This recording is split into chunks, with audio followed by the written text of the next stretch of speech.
आज हम लोग बहुपद नामक चैप्टर के विषय में कुछ बात विचार करेंगे, जिसका अर्थ हम सामान्य तौर पे हम समझते हैं। हम हमेशा आपको बताया करते हैं कि किसी भी शब्द को तोड़िए, तोड़ने के बाद उसका अर्थ आपके सामने आएगा और उसके हिसाब से आप उसको समझ सकते हैं और वह अर्थ आपके दिमाग में बहुत देर तक रहेगा। तो बहुपद अर्थात बहु मतलब बहुत सा और पद मतलब पद, मतलब पद जो एक हिस्सा कहा जा सकता है जिसको। अब सबसे पहले हम लोग बहुपद के विषय में तो बाद में पढ़ेंगे, लेकिन पहले पद के विषय में चर्चा किया जाए। तो पद जो है वह बीज गणित का एक रूप है, ठीक है। अब बीज गणित का एक रूप है पद, जो सामान्य तौर से दो आधार पर बटा होता है। एक होता है चिन्ह के आधार पर,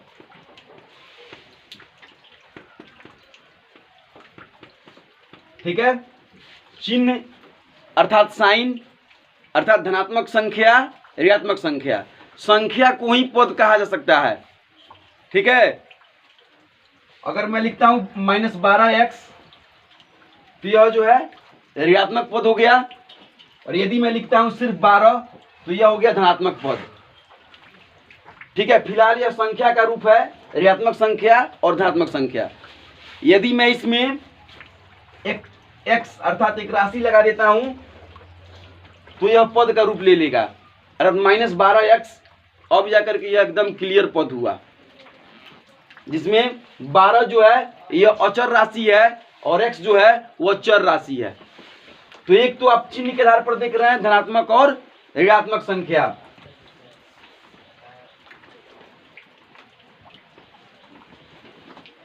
धनात्मक एवं ऋणात्मक, धनात्मक अर्थात प्लस और ऋणात्मक अर्थात माइनस। फिर दूसरा हो गया जो उसमें सिंबल जो लगे होते हैं, जो संख्या के मान लगे होते हैं, उसके आधार पे होता है मान अर्थात राशि के आधार पर।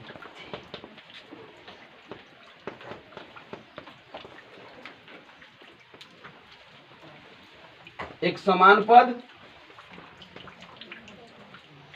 और एक असमान पद। समान पद धनात्मक, यहाँ क छूट चुका है, इसको लगा लीजिए। हाँ, समान पद और एक असमान पद। समान पद में सबसे पहले राशि मिलने चाहिए। क्या मिलने चाहिए? राशि, चर राशि जो है मिलना चाहिए। चर राशि या अचर राशि, सॉरी, अचर राशि नहीं भी मिले तो कोई बात नहीं है, लेकिन चर राशि जो है मिलना चाहिए। और असमान में चर और अचर नहीं भी मिलेगी तो काम चलेगा। सुन रहे बातों को? इस सबसे पहले आप इन सभी चीजों से जब पहचान कर लीजिएगा तभी आपको बीज गणित अर्थात बहुपद समझ में आएगा। बीज गणित का ही एक रूप है बहुपद। और जब आपको बीज गणित समझ में नहीं आता है, पद समझ में नहीं आएगा, तो उन पदों को मिला करके बहुपद जो बनेगा वो आपको कहाँ समझ में आएगा? वहां तो आपको समस्या आती रहेगी। इसलिए पहले पद के विषय में विश्लेषण किया गया है कि पद कैसे होता है, किस किस प्रकार का होता है और कैसा कैसा होता है। तब उसके आधार पर जो है आपको बहुपद समझाने का मैं प्रयास करूंगा। तो पहले आप समझ गए कि पद मतलब धनात्मक और ऋणात्मक के तरीके से। फिर दूसरा समान पद और असमान पद। जब असमान पद, जैसा कि इसका नाम ही है असमान, अर्थात यह समान नहीं होगा, तो ऐसा दो पद या तीन पद या चार पद जो एक दूसरे के समान नहीं हो वो असमान पद होता है। और वैसा पद जो एक समान हो, जिसमें चर राशि आपस में मिली हुई हो, वह समान पद होता है। समझ गए बातों को? अब इस समान पद और असमान पद चर राशि के विषय में अब हम लोग विश्लेषण करेंगे। यहाँ तक तो आप समझ गए। +12 और फिर -12, यह धनात्मक और ऋणात्मक संख्या हो गया। x y अगर लग गया तो वह पद हो गया। सिर्फ संख्या जो है, जैसे सिर्फ 12 लिखते हैं हम तो क्या हो गया? संख्या। लेकिन 12x लिख देते हैं तो यह क्या हो गया? पद। जैसे कि आप लोग हिंदी में भी पढ़े हुए हैं शब्द और पद। तो शब्द में क्या था? जैसे मैंने सिर्फ राम लिख दिया तो यह शब्द हो गया, और राम आम खाता है लिख दिया तो वह पद हो गया, ठीक है। अर्थात इसमें धनात्मक संख्या यदि सिर्फ प्लस लगाते हैं और 12 लिखते हैं तो धनात्मक हो जाएगा, और x लगा देते हैं तो वह पद हो जाएगा, धनात्मक पद हो जाएगा। ठीक है, और यदि माइनस लगता है तो यह ऋणात्मक पद हो जाएगा। समझ गए बातों को? अर्थात अब समान पद और असमान पद पहचानने में थोड़ी सी समस्या होगी, जिसके विषय में अभी जो चर राशि हमने तो लिख दिया। अब चर राशि में आपको x भी आएगा, y भी आएगा, x square, y square, Q4, मतलब कुछ भी आ सकता है। तो अब इसकी जांच करनी जरूरी है। अब इसमें भी प्लस माइनस होगा और धनात्मक ऋणात्मक होगा। समझ गए? तो सबसे पहले अब हम लोग क्या है कि चर राशि के विषय में बात करेंगे। जिसको उतारना होगा वे लोग वीडियो को देख के उतार लेगा।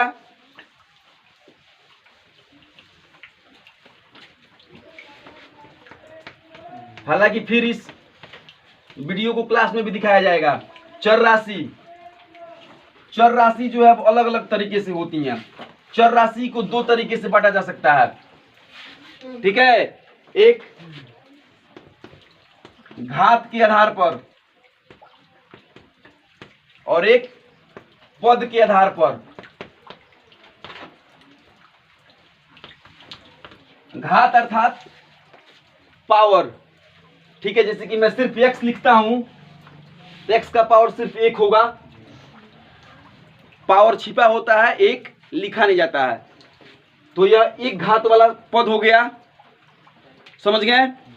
फिर x का पावर मैं 2 लिखता हूं तो यह 2 घात वाला पद हो गया। 3 लिखता हूं तो 3 घात वाला पद हो गया। अब यह जो है चर राशि हुई। समझ गए? यदि मैं इसमें 3, 4 वगैरह जोड़ देता हूं तब भी कोई दिक्कत नहीं है। यह एक घात वाला पद हुआ, द्विघात वाला पद हुआ, त्रिघात वाला पद हुआ। समझ गए बात? पहले अच्छे से समझ लीजिए। यदि मैं इसमें -4x लगा देता हूं, माइनस लगा देता हूं यहाँ, तो ये जो -4x आया यह ऋणात्मक द्विघात पद हो गया। पहले इससे पहचान कीजिए कि पहले है क्या यह। पहले आप -4x x स्क्वायर को पहचानिएगा तब ना इसको जोड़िएगा या घटाइएगा या गुना भाग कीजिएगा। पहले तो आपका इससे परिचय है ही नहीं, और आप जोड़ घटाव गुना भाग बनाते हैं तो मामला फंस जाता है। अर्थात -4x स्क्वायर यदि लिख दिया गया तो इसका मतलब हुआ कि ऋणात्मक द्विघात पद। समझ गए बातों को? अब जो है यह घात के आधार पर हो गया। अब पद के आधार पर जो बातें होती हैं, अब इसमें भी आ जाएगा, जैसे कि 3x, तो यह एक पदी व्यंजक हो गया। क्या हो गया? एक पद हो गया ही। यदि मैं इसमें 2 जोड़ देता हूं 3x + 2 तो यह हो गया द्विपदी, मतलब 2 पद है इसमें। द्विपदी एकदम आसान है। घात के आधार पर घात, एक घात, 2 घात, 3 घात, तो इसको द्विघात बोलते हैं, इसको मतलब त्रिघात बोलते हैं। फिर इधर 2 को पद हो गया तो द्विपद हो गया। ठीक है, अब 3 को पद होगा तो त्रिपद हो जाएगा। कभी कभी क्या होता है कि ऐसे मान लिख दिया जाता है 3x + 2x + 5, तो यह कितना पद है?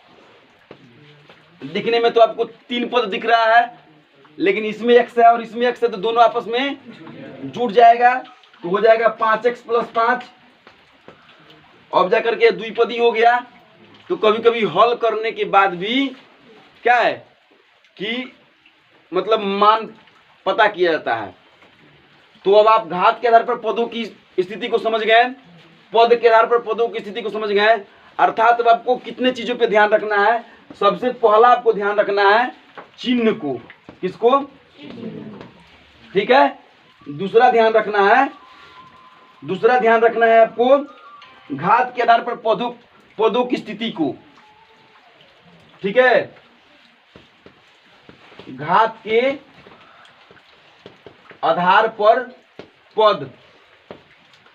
और तीसरा, अब आपको इन दोनों को ध्यान में रखते हुए तब आपको निकालना है समान पद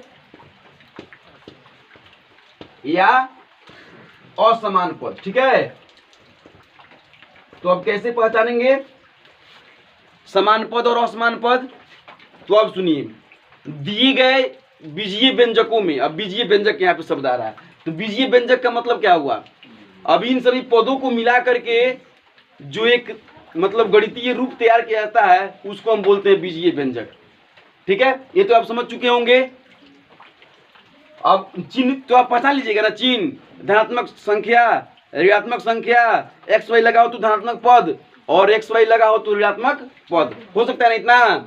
फिर घात के आधार पर भी समझ सकते हैं, यह अलग हो गया, एक्स स्क्वायर अलग मतलब श्रेणी का हो गया, एक्स क्यू अलग श्रेणी का हो गया, समझ गए, और एक्स जो है यह अलग श्रेणी का हो गया। ठीक है ना। फिर यहाँ भी जो है यह पद जो है यह द्विपद है, द्विपद श्रेणी का हो गया। अब इसमें एक और पद मिला दिया जाए तो यह त्रिपद हो जाएगा। अब ये द्विपद, अब देखिए इसमें जो है यह दोनों मिला के एक भी हो सकता है, जैसे कि यहाँ पे 3x + 2 + x क्यू, यह त्रिघात बीजीय व्यंजक भी है और त्रिपद भी है, दोनों है, 3 गो पद है इसलिए त्रिपद हो गया, घात 3 है तो त्रिघात हो गया। समझ रहे हैं बातों को। अब इन सभी चीजों का विश्लेषण आपको छोटे क्लास में भी कराया गया है। अब छोटे क्लास में यदि आप इन सभी चीजों को नहीं समझते हैं तो फिर इसको बड़े क्लासेस में जाकर के गुना भाग कैसे कीजिएगा। इसलिए मैं ऐसी आशा रख रहा हूं कि आप इसको समझ करके अब आगे की क्लास को समझने का प्रयास कीजिएगा। ठीक है, अब हम लोग देखेंगे कि समान पद और असमान पद को कैसे पहचानेंगे। तो इसके लिए हम लोग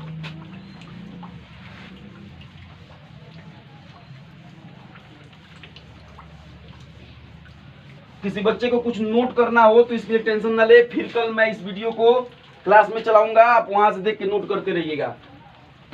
समय की कमी है इसलिए जल्दी जल्दी काम करना पड़ रहा है। समान पद और असमान पद की पहचानना जरूरी है। यह जो पॉइंट है यह सबसे जरूरी पॉइंट है। जब तक आप समान और असमान पद को पहचानिएगा नहीं तब तक आप बीजगणित की कोई प्रक्रिया नहीं कर सकते हैं, और जब तक आप बीजगणित की प्रक्रिया नहीं कर सकते हैं तब तक आप जो बहुपद को समझ नहीं पाइएगा। फिर से वही झमेला आ जाएगा, मैं समझाऊंगा, बहुपद समझा दूंगा, फिर बहुपद आपको समझ में नहीं आएगा। उसी जगह पे आके फिर से हम लोग खड़ा हो जाएंगे क्योंकि बेस हम लोग का कमजोर है। समान पद और असमान पद की पहचान करनी है, तो पहचानने के लिए मैंने आपको बताया था कि क्या करना है, आपको चिन्ह पहचानने हैं, फिर उसके बाद चर राशि को पहचानने हैं, उसके बाद आपको देखना है। तो यहाँ मैं एक पहले समान असमान को पहचानने से पहले यह देखते हैं कि बीजीय व्यंजक, बीजीय व्यंजक, ठीक है, इसी का नाम जो है आपके बड़े क्लासेस में हो जाता है बहुपद। यहीं आकर के बहुपद का रूप ले लेगा। पहले बीजीय व्यंजक समझेंगे 7th 8th तक, उसके बाद बहुपद का रूप मतलब देखा जाएगा। तो बीजीय व्यंजक अर्थात 2 या 2 से अधिक पदों के मिले हुए क्या है कि रूप को जो एक सिस्टमेटिक ढंग से मिला हुआ हो उसको हम क्या कहते हैं, बीजीय व्यंजक। जैसे कि मैंने लिख दिया 5x + 4x² + 6, तो यह हो गया बीजीय व्यंजक। क्या हो गया? लेकिन जब इसी को हम सीधा करके लिखते हैं, मतलब इसी को घात के आधार पर करके लिखते हैं 4x² + 5x + 6, तब ये हो गया बहुपद। समझ गए? बस बीजीय व्यंजक और बहुपद में इतना ही फर्क है। बहुपद का जो रूप होता है वह घात के आधार पर एक सिस्टमेटिक रूप से मतलब बैठाया गया होता है। जैसे कि इसका घात 2 है, इसका घात 1 है और इसमें घात ही नहीं है, तो यह बहुपद हो गया। समझ गए? और यहाँ जो है इसको इस तरीके से भी लिखा जा सकता है 6 + 5x + 4x², यह भी क्या है, बहुपद है। क्या है? बहुपद है। लेकिन यह जो क्या है, अब हम लोग इस बीजीय व्यंजक में समान और असमान पहचान करेंगे। ठीक है, तो समान और असमान पहचान करने के लिए सबसे पहले आपको चर राशि पर ध्यान देना होगा। क्या करना होगा? चर राशि पर ध्यान, अर्थात यह जो 5x वाला जो पद है यह एक अलग पद हो गया जिसका घात 1 हो गया। अब हमको बाकी के पदों में से एक घात वाले पद को पहचानना होगा। तो कोई ये दो मतलब दोनों पदों में कोई ऐसा पद है जो एक घात वाला हो? नहीं है। ठीक है, फिर उसके बाद हम इस पद पे आते हैं, तो यहाँ 4x स्क्वायर है। अब स्क्वायर जैसा भी कोई दूसरा पद इसमें नहीं है, ठीक है। अर्थात ये जो पद है इसमें कोई भी पद समान पद नहीं है। तो जब समान पद नहीं है तो क्या है, असमान पद है। समझ गए? पहले समान और असमान पद की हम पहचान कर लेंगे, तब उसके बाद कोई आगे की प्रक्रिया की जाएगी। अब देखिए अगला उदाहरण देखिए, 4x square minus 5x plus 6x और प्लस 2x स्क्वायर। अब यह जो रूप है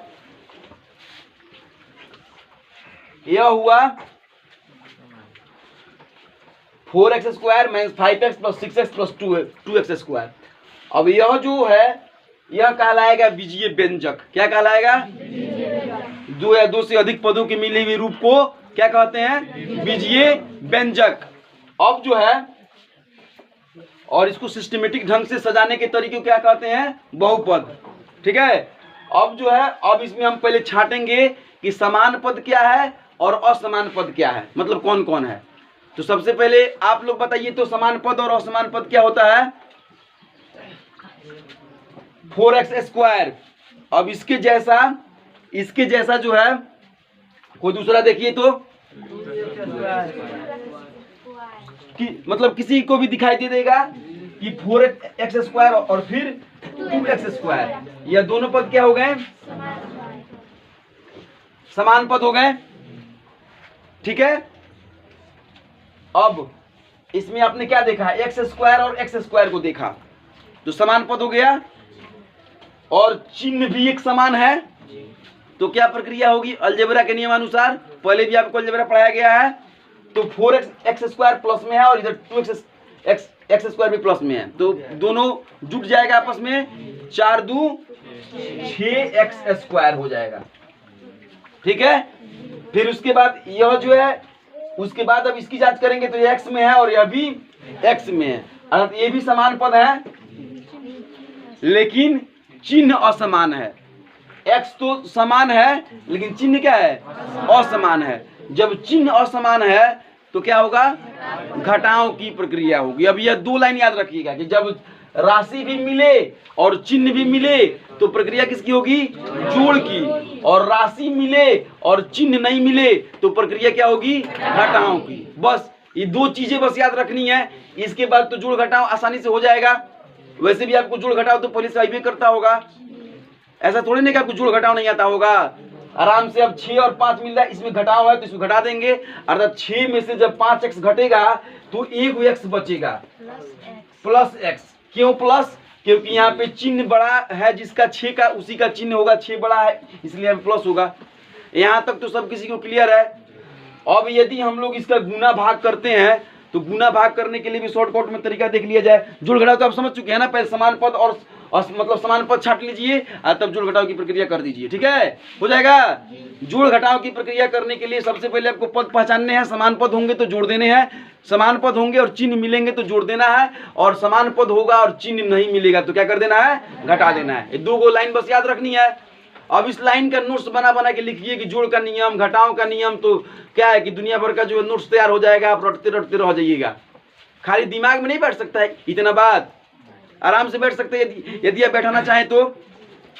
अब देखिए, अब जो समान असमान पद आप पहचान लिए और पदों का जोड़ घटाव देख लिए, और पदों का गुना जब देखना होगा तो गुना एकदम सिंपल है।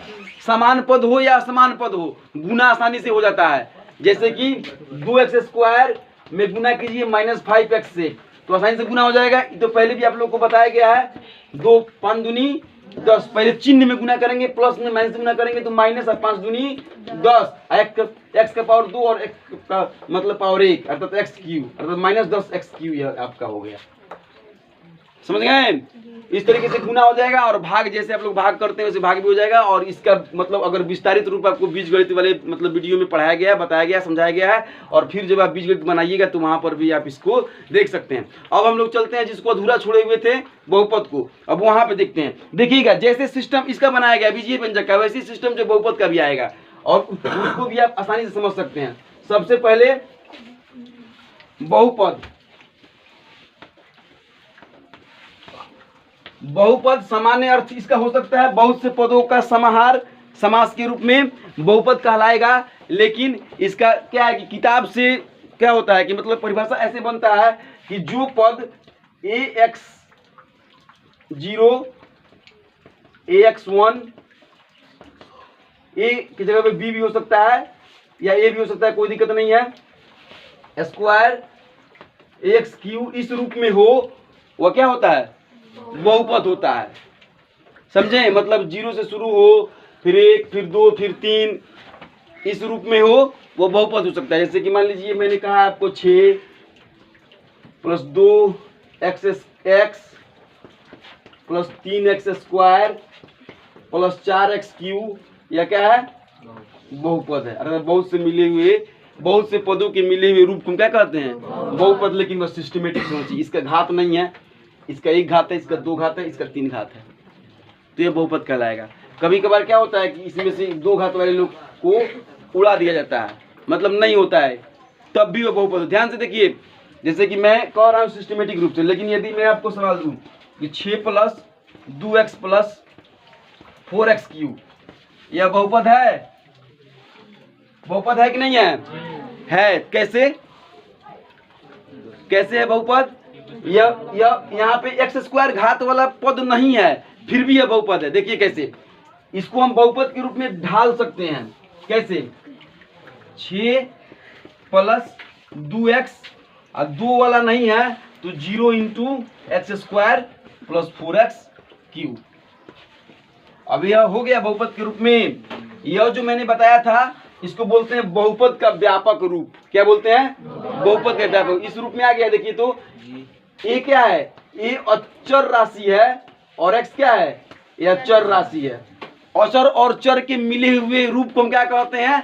बीजगणित। और बीजगणित के सिस्टम को हम कहते हैं, मतलब क्या है कि बीजगणित के सिस्टम के हिसाब से यह बहुपद को चलता है। अब देखिए यह जो पद था इस रूप में आ गया, इसमें घात नहीं है, इसमें 1 है, इसमें 2 है, इसमें 3 है। अर्थात अगर नहीं भी हो फिर भी यह बहुपद होता है, क्योंकि इसको हम इस रूप में क्या कर लेते हैं? ढाल लेते हैं।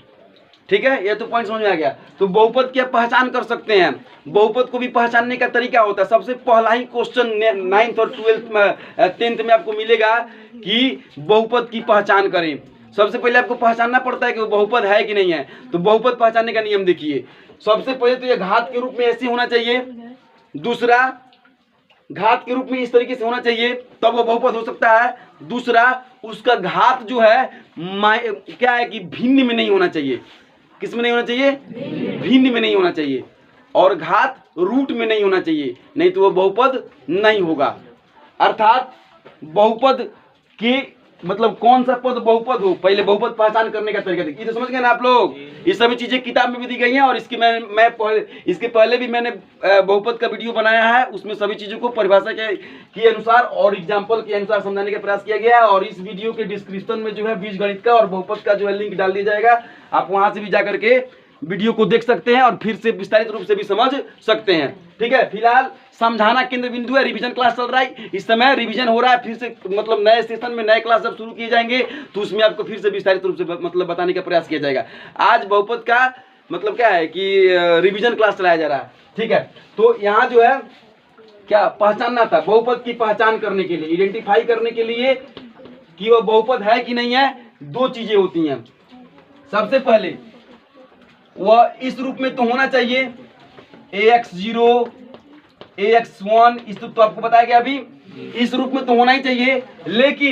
लेकिन यदि जो घात है या घात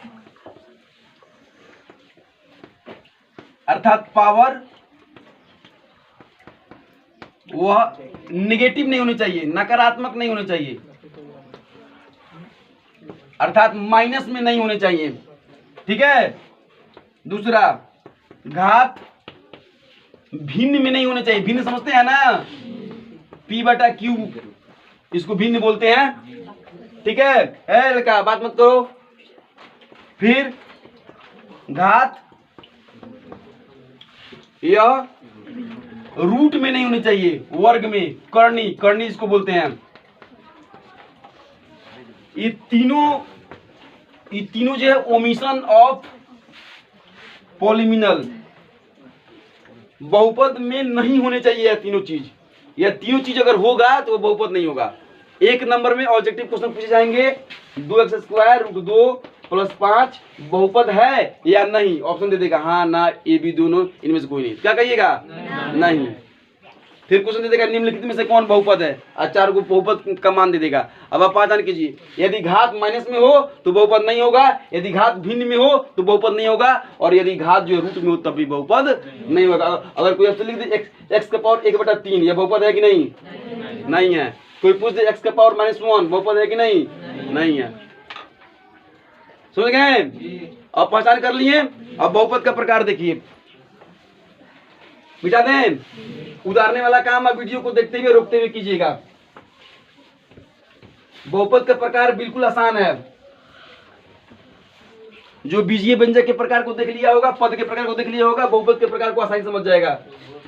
बहुपद 2 प्रकार के आधार होते हैं इसके, ठीक है। सबसे पहला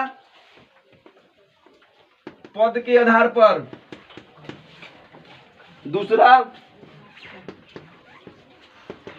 घात के आधार पर। पद अर्थात आपको बताया गया है एक घातीय पद, द्विघातीय पद बताया गया है ना। तो पहला होता है एक पदी व्यंजक या एक पदी बहुपद, जिसका मतलब हो जाएगा ax, एक पदी हो गया, द्विपदी हो जाएगा, समझ रहे हैं, ax + b, इसमें 2 पद हो गया, त्रिपदी हो जाएगा,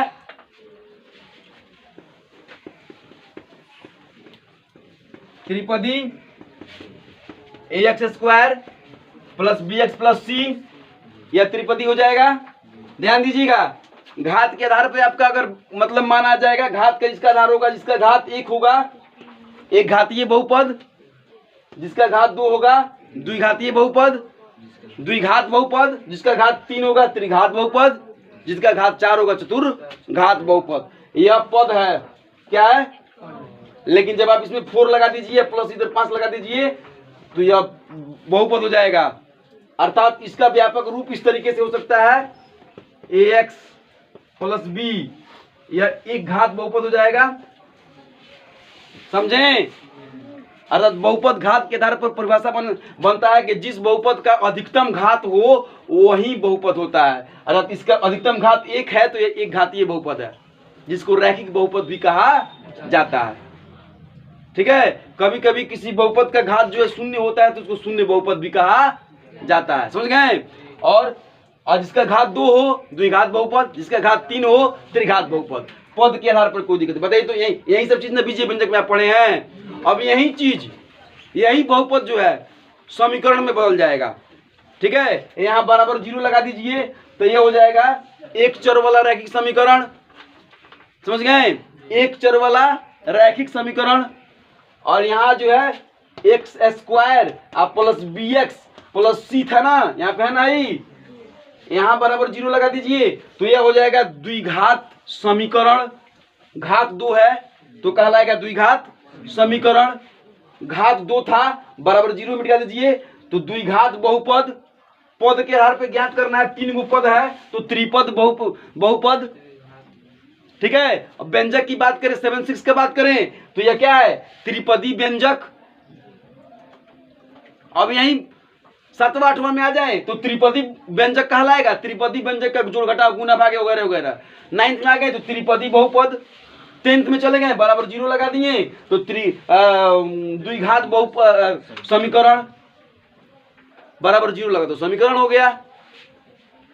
तो यह बीजगणित का सबसे सुंदर विश्लेषण है। अब इसके आधार पे आप इन सब का प्रकार लिखिए, समझिए, देखिए। और कल जो है मैं इन मतलब इस जो वीडियो मैंने आज बनाया है, इस वीडियो के आधार पर मैं कल जो है क्वेश्चन यहाँ पे उदाहरण दे करके जवाब सवाल करूंगा और देखूंगा कि आपने कहाँ तक इसको समझा। और अब आपका काम है, आपका काम यह है कि आप जो है मेरे वीडियो को देखते हुए या अन्य किसी भी संसाधन से, अन्य किसी भी तरीके से बीजगणित क्या है, पद क्या है, घात क्या है, समझ रहे हैं ना। फिर पद के आधार पर चर राशि, अचर राशि, एक घात बहुपद, मतलब इन सभी चीजों पर फिर से पॉइंट बनाते हुए विश्लेषण कर लीजिए। ऐसे जैसे मैंने ऐसे डायग्राम के रूप में नोट्स बनाया है, नोट्स बना मतलब नोट्स के तरीके से आपको समझाने का प्रयास किया है, ऐसे आप होमवर्क के रूप में इसका नोट्स बना करके लाइए। ठीक है, जैसे भी हो वीडियो को देखते हुए समझते हुए, या जैसे भी हो आज शाम तक जो है वीडियो अपलोडेड कर दिया जाएगा, या इसके पहले मतलब कहीं से भी आप कर सकते हैं। इसके साथ ही मेरा यह आज का क्या है कि बहुपद का बेसिकली क्लास जो है वह समाप्त होता है। कल मैं इसके ऊपर उदाहरण दे करके आपको समझाने का प्रयास करूंगा। पहले आप इसकी पहचान कीजिए, होमवर्क में इसको पूरा कीजिए, उसके बाद कल हम लोग मिलेंगे। ठीक है।